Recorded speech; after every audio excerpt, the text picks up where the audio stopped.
people are really kind of pushed away from us with copays, deductibles, confusion about their plan and complexities. And I find more and more there's a ton of medically underserved families in our communities, just a ton of them.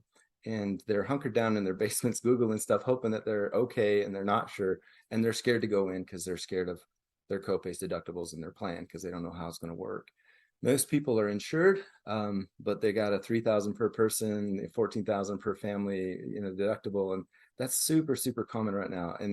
And so they just get pushed away from us, right? And it's really frustrating. And so direct primary care comes in at like Costco membership pricing, something reasonable for the average person. I think it's average about $50 nationally per person per month, and you can see your doc as much as you want. So I think that gets rid of those barriers to the access points.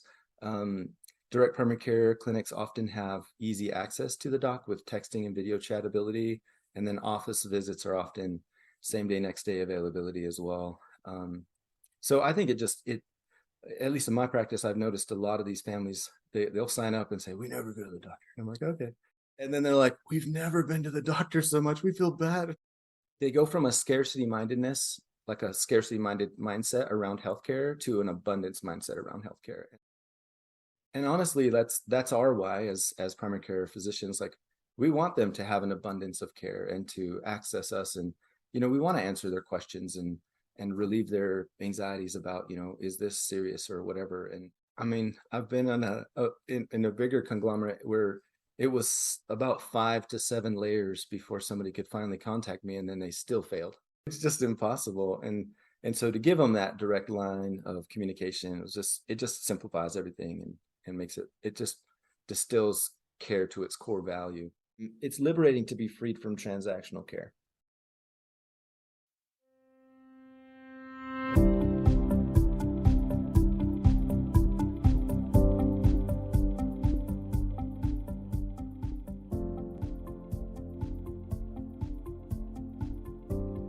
Please note that the opinions and ideas shared on this podcast are those of the speakers and not the opinions of the Ogden Surgical Medical Society or its board. While medical topics will be discussed, it is not to be taken as strict medical advice, and individual clinical judgment is warranted in applying information to patient care. It is the responsibility of the listener to judge for themselves the applicability of the information discussed with regards to their medical practice. Welcome to the Ogden Surgical Medical Society podcast. Today's topic will cover direct primary care. We look forward to learning about this topic as we seek the optimal way to deliver quality healthcare. My name is Jason Hoagland, pediatrician at Tanner Clinic, and I will be your host for this episode. Our guest for this episode is Dr. John Sanders. And just by way of introduction, John, give us some info about you and how you got here, and tell us about yourself. Okay, sure. John Sanders. I'm boarded in family medicine. I was in Moab for 6 years as a country doc. I'm from a small town in Nevada. Went to UNLV for undergrad. I'm in Utah County, so I joke with people and tell them it's the opposite of BYU. Nice. And then I went to Florida for med school and residency, and then from there to Moab for 6 years. Full scope of family medicine out in Moab, doing babies and ER, hospital, C-sections, lots of everything. And then moved out here. My wife wanted to go to law school. She did that at BYU and tacked on an MBA. And we've been here about 5 years. And I started Voyage Direct Primary Care about maybe 6 months after we moved here. Nice. Well, I did my FP rotation down in Monticello and just love being down there, that Monticello Blanding area. And I came to know that was full service family practice down there from what I learned. You've kind of seen the whole gamut. So what's your favorite outdoor hobby here in Utah?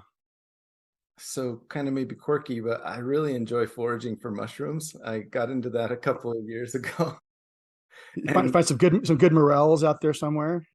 Springtime morels, like this has been a magical year, not for magical mushrooms, but for mushrooms in general. You got to be careful there with how you label those. And chanterelles up in the mountains and big Boleta sedulus, like the big red loaf mushrooms, and super yummy, good stuff. Awesome. A fungus forager. I love it. So throw that out there, guys. Pickleball.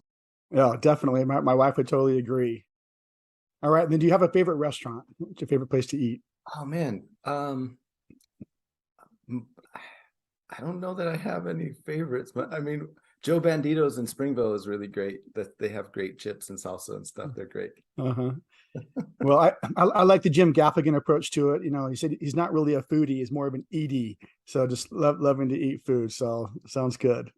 Well, John, how did you come to be involved with direct patient care? What was your journey?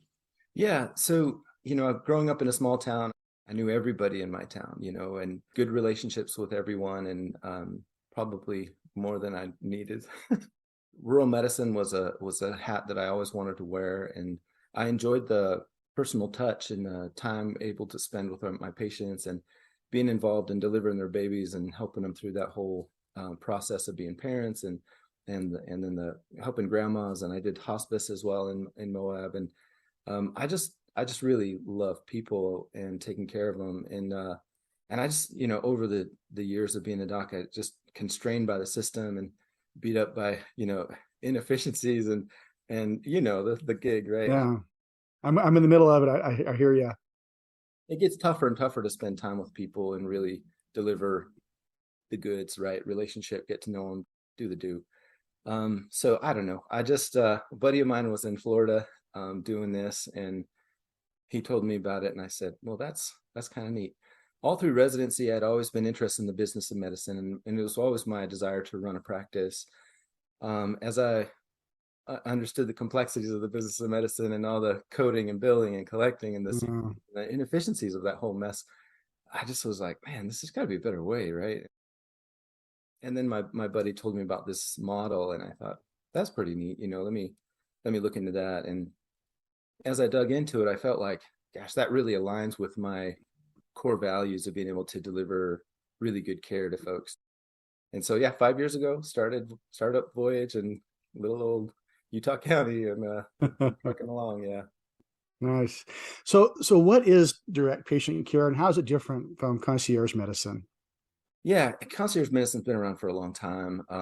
Direct primary care has too, but it's really gained a lot of momentum in the last probably 3 to 5 years.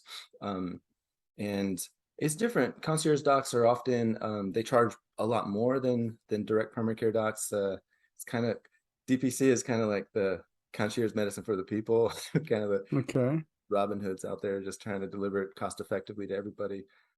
Our goals are really transparent, cost effective healthcare to the masses that's transparent and good.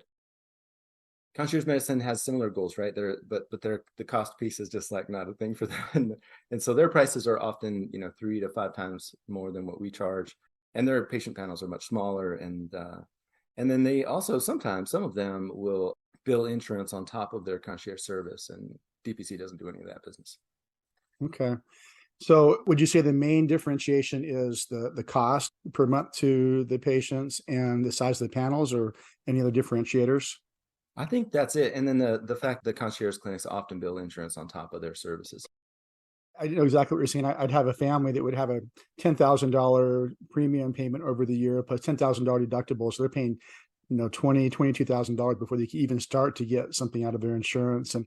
And I think that's a huge pain point for people. How do you keep the patients who, as you said, go from the scarcity mindset from just being this deluge of patients coming in? You're having to gamble that you have a certain panel size, and they're not all going to just say, great, I can see John every day if I want to now, Dr. Sanders. How do you manage that in DPC? Yeah, this is the most common question from any doc that's currently in the insurance game. Because they're just like, there's no way we could do this. Right. Inundated with too much stuff. It's amazing. I think it's front loaded, right? So imagine you're taking care of a family, you get everybody in for their annual visits, and you talk to them, and you spend the kids, maybe you spend 30 minutes with, and the mom you spend an hour with, the dad you spend an hour with. You get to the rub on all of them, and you get to know them really well. That's a lot of service up front, right? And then you might see them for a follow-up if you check labs and things. And then once you tuck them in, you're just there for any urgencies that pop up. So it is front loaded. Like the very beginning of that is pretty intense. You're working pretty hard, but once they're tucked in, like they're great, and they're just like family, and they just text you when they have a question about something, or they'll, hey, I've got, I'm traveling, I've got a UTI. Can I, you can really be available for them that way. And I've got one patient that abused me, but all the rest was Oh, I love that you're that limited in terms of challenges. That's great. Yeah. So Well, I guess as I think about this, John, because I'm guessing that you would really cater to people like those that have health shares and those kinds of things. Because if you talk about the pain points, if I've got a family that's already paying $10,000 a year for deductibles, are they still going to come and see you because they're paying a huge premium? So that's not a pain point that helps them. Do you find there's a certain demographic that gravitates towards DPC when you're trying to recruit a catchment population? Yeah, this is a great question. So health shares, there's no question, health shares are a home run with a direct primary care clinic. The health shares push people into an even more scarcity minded mode sometimes, right? It's like per encounter, they have an initial unpaid amount. So man, if we can just get them signed up, they're loving it. They just love it. But honestly, I'd say 90% of our people they just have like any insurance plan. They'll have Select Health, but they're in that same boat of 3,000 per person, 10,000 per family member deductibles. And not only do they have really great, access to 30 to 60-minute visits and telehealth and video chat, but they also, we work for our people, right? We work for them. Right. And so we go out and find them the best pricing on labs, the best pricing on x-rays and MRI. Just today, I ordered an MRI on a gal. It's about $400, and that's pre-insurance. She says, we got a high deductible. So, I could do it with our insurance, but it's end of the year. I don't think I'm going to hit it.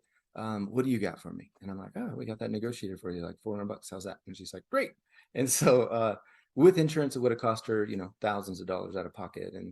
And so that just the price transparency and the fact that we're advocating for them, finding them the best pricing.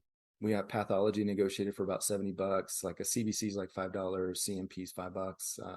I don't know. I can go on. I know all the prices in my head. Right. Yeah, everything on your price. And I think that's wonderful. And so, what about from a global, more national perspective? I've got a friend who is a CEO for Crossover Health, and they're always just looking for ways of being able to be the salvation of medicine in the United States. And so, how would DPC help out on a national setting?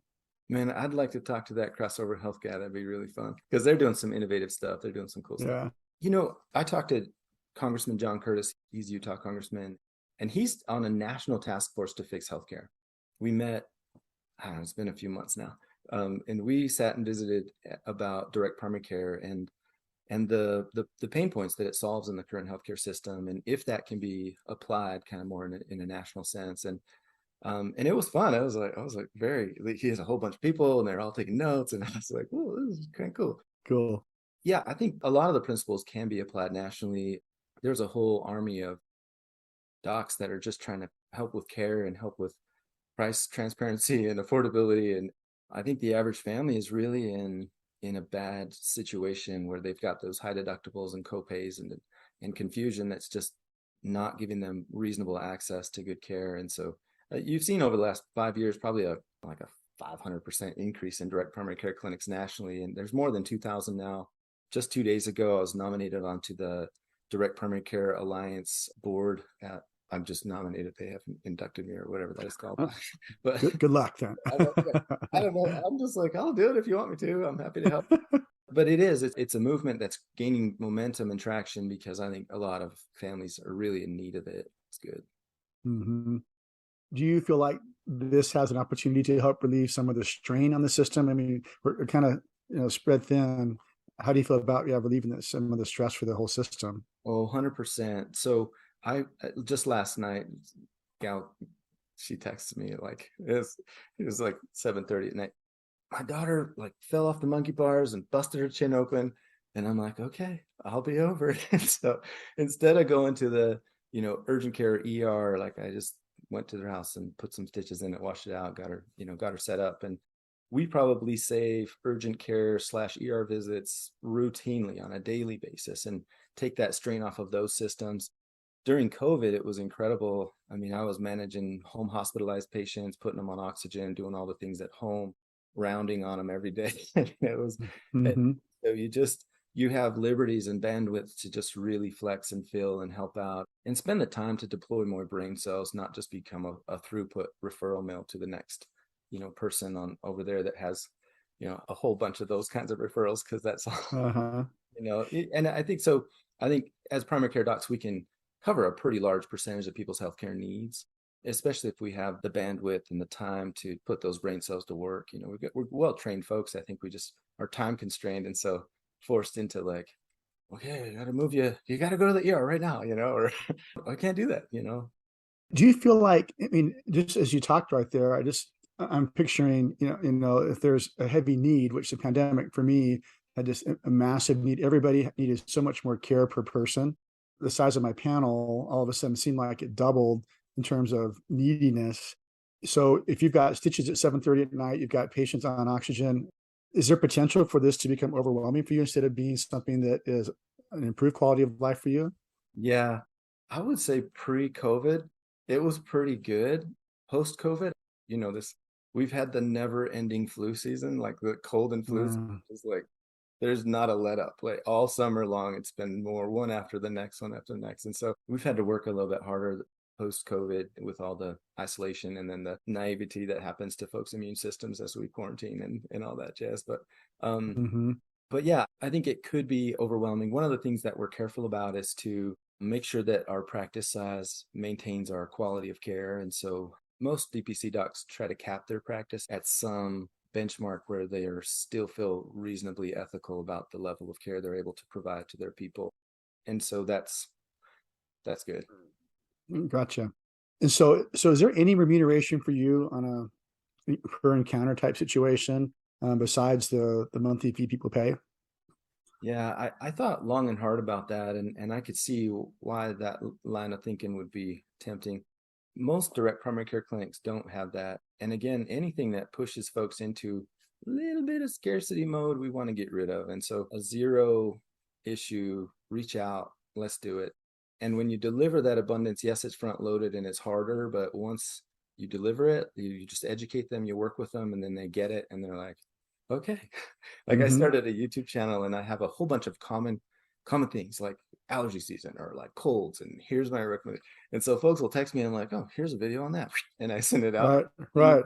Oh yeah. So they're learning, right? And so as you teach your clients or your patients, then they get smarter and better, and then they don't call with every snivel or whatever.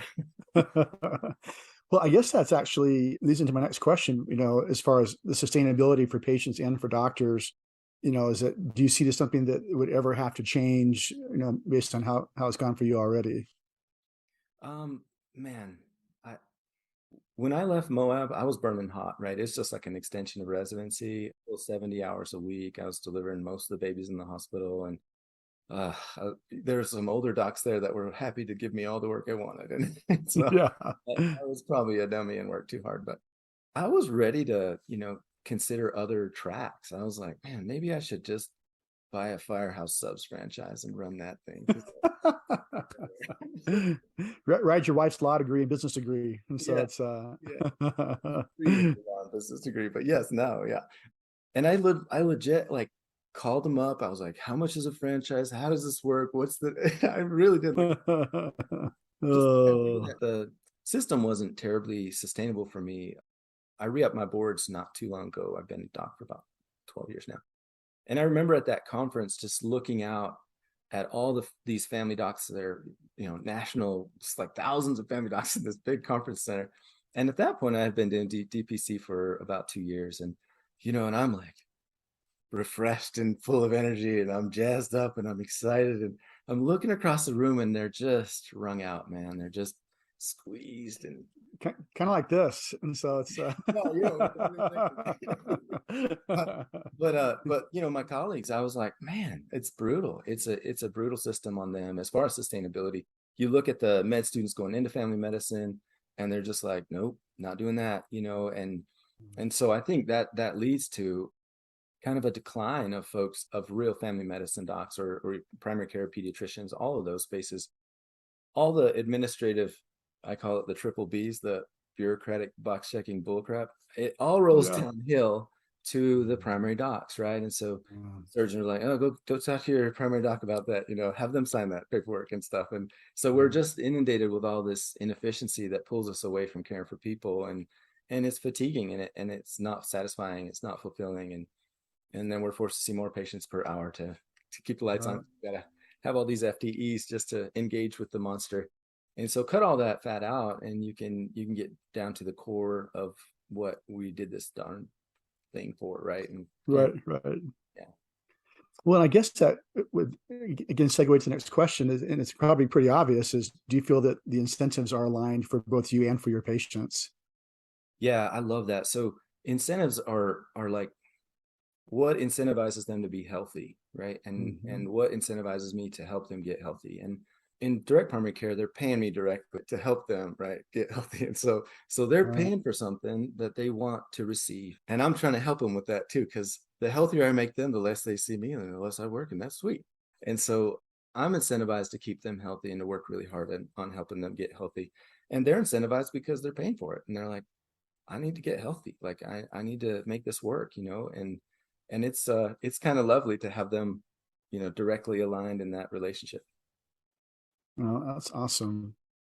So when I thought about doing this podcast with you, I had this hard question that I wanted to ask you and see how you can handle it. And so how do you answer the criticism that DPC or even concierge medicine removes great doctors like yourself from the caregiving pool when we already have this shortfall in physicians in the U.S.?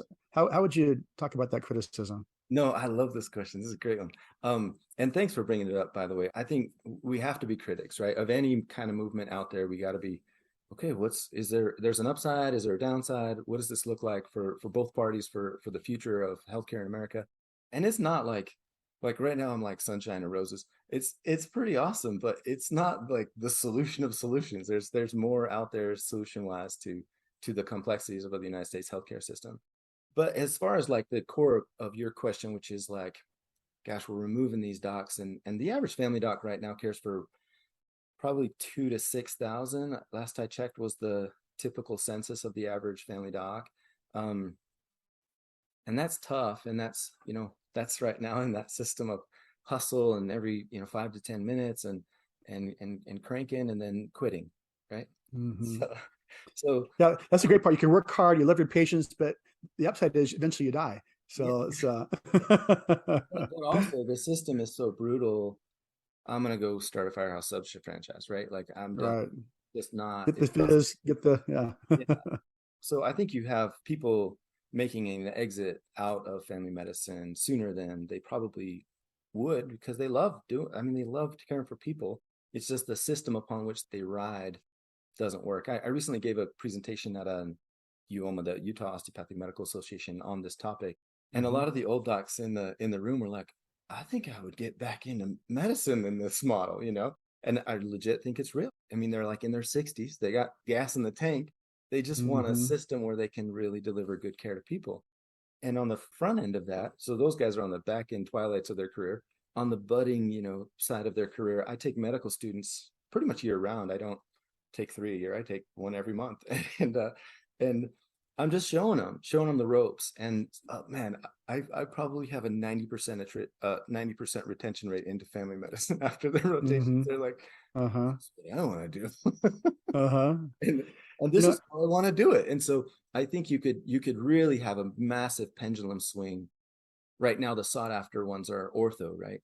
Well, right. ICD-10 killed ortho because you have Yeah. ICD-10 coding for like a left metacarpal fracture of the pinky is like brutal. Yeah. So take all the ICD-10 out of healthcare and you have direct primary care. We don't code anything. We don't do any of that stuff. It's like a medical mission trip. You just code a paragraph. You just write down what you did, what you thought, and why, and what the exam showed, and that's it. We're not coding anything. We're not billing anybody. We're just doing what's right for folks.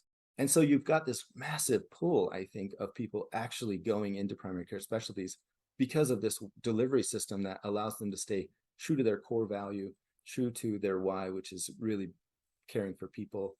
One of my colleagues who was going to be here tonight, who couldn't, he got a conflict thing, Ben Larson, Dr. Larson, I helped him start Orange MD a few years ago, and he's just killing it. He's great. He's up here in the North Salt Lake County area. He's in Ogden, right? Yeah, he's in Ogden. He had a comment on this question too, and one of the things he mentioned was he keeps people out of urgent cares and ERs all the time. Like he says, in the last year, he maybe has sent one person to the ER and nobody to the urgent care. And he said, if we could get those docs that are working the urgent cares and stuff to pull into the direct primary care space, and it would really relieve a ton of the pressures on that system, and they could deliver really good care, and people would be really happy with it, and pretty sustainable for patients and for docs. And the sustainability is twofold. It's a sustainability on us, right? On the workload and on the burnout and all those factors, but it's sustainability on the people too. And our price points have to reflect that, right? And so what do I need per patient to make fair market value family medicine doc for caring for this many people, right? And so in that mathematical equation comes out to, roughly $50 a person and taking care of, 600-700 people somewhere in that ball field. Got to have some FTEs, MA back office people, front office people. You still got to have those people. So there's some overhead involved in that. And then you just go to work and it's lovely. That's actually a wonderful answer, John. I hadn't thought about some of the things. I mean, there's this huge movement for FIRE for doctors, the financial independence and retire early. And I think if you do retain a lot more docs that still love what they do, and also we have a dearth of people going into primary care. And if you're attracting them to primary care, problem solved. And so that's a great answer. So hypothetically, not talking about me at all, John, but how would one make the transition, from my 5,000 patient panel that I have in pediatrics, traditional practice over to a DPC model? Yeah, that's a bear, right? We're not really good at marketing, sales, going out and talking to people and telling them about this new innovative way of being and taking care of people. It's not easy. I moved here from Moab and I didn't know anybody. I didn't have family around. I didn't know anybody. And so to start that from zero was tough. I did a lot of like networking and a lot of never eat lunch alone. I'm always out talking to people and I talked to a lot of our colleagues in the community and leave cards with them and talk to people. And at the kids' soccer games, I'm like, hey, I got a card. You're, Good for you. As docs, we're not business people. We're not good at that whole marketing sales thing. So that's part of my mission too, because docs are really good at medicine, like we're good at medicine. But the other parts of that equation are sometimes really tricky for every doc, right? And so I'm trying to create systems that allow these docs an easy segue into this space and to grow a practice at a reasonable clip without a ton of their, are you marketable? Are you going to every football game? Are you handing your cards out there? But to just try to gain more and more momentum. And I think that as this movement continues to gain Googleability, so just traction in the social like spaces of everything, and it is gaining traction. When I started, there was Zippo. There was SEO ability of direct primary care was like -20. It was dumb. Wow. And so it was really just putting it on my shoulders and pioneering that thing forward and talking to everybody. And so it was really challenging. I brought a doc on about 2 years ago, super great rural doc, moved here from Tillamook, Oregon, because Oregon got really crazy with COVID thing. He's like a refugee. And so came out here and he's been great. And I've got, a lot of like KSL stuff and all this other stuff. And he's grown a beautiful practice in a couple of years. And there is definitely a ramp up, right? And there's some risk with that ramp up where I made negative money for, months and months. And that was tough. And I've got a wife in law school and 4 kids and, negative money. It was awesome. But you got to moonlight, like Dr. Larson is moonlighting and doing some stuff, pulling some shifts in the urgent cares and stuff to make it work. And he believes in the mission and he's working really hard to grow a practice. And once you grow a practice, the attrition rate is very low. You'll have some, over the years, but usually it just keeps growing by word of mouth after that. And there is a critical mass to that growth that then you just say, okay, I'm capped and not accepting new patients, but I'll let you know if my patient panel opens up again, and it's pretty sweet. But that does take time, and there is some sweat in that. Well, awesome, John. Thanks so much for all the insight. I think it's a beautiful model, and I've got some good friends that are in that space of, like I said, being transformational, and I think that there's kind of pioneers like you that are able to be vanguards for the rest of us that feel comfortable in our little stable models, but I'm hoping this can get out to people and we can have a lot of people become some nice disciples for the DPC going forward. So any last comments or words? And so give me the final word. Yeah, I love your disciple thing. That's funny. It really is a grassroots movement by docs and people, right? We serve probably 17 little companies in our community too. And it's a win-win for the small to medium, large companies. There's massive upsides to that. There's a whole nother conversation around the sustainability for business and how DPC can fit in. We really just talked about the benefits to the individual families and clients in today's podcast. But no, this was really great. I appreciate your thoughtful questions and stuff. it's just a movement that hopefully will continue to roll forward and provide good care to the communities. Well, thank you for your cheerleading and your leadership.